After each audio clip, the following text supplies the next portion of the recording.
Update sa bagyong Upong diri sa Libertad, Kawain, Masbati. Mao ning resulta sa naghagupit nga bagyong Upong. Mao ni ang karsada puno na sa mga kakahuyan nga nangatumba. Ang uban nga balay nangalagpot ang atop sama ning balay ni Lubiloy oh. Dito dako kay guba. Atong videohan kay para makita ni sa uban mga tao nga makita ni.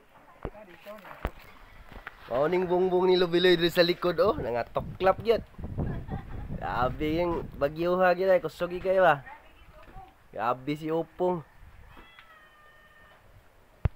Grabe yung bagyuha ba.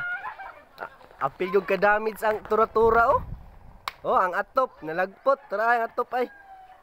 Daming pagkalagputa. Mao diri pod sa balay ni Lola, mao ni ang nahitabo ang mga sagbot nga sudiri. Mga basa ang sulod na niya oh. Kay naguba ang iyang sira sa bintana.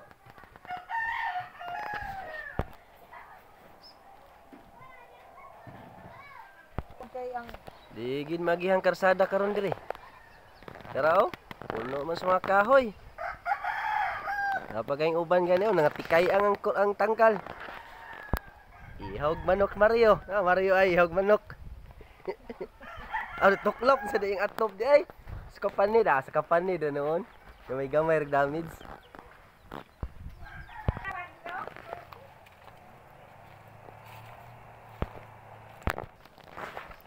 Di gid kagi kay mga dagko ginging kahoy. Abing damage ni Upong. Oh, pali ang mga kanay. Ang mga atop payag oy. Ug sa mga kabalayan.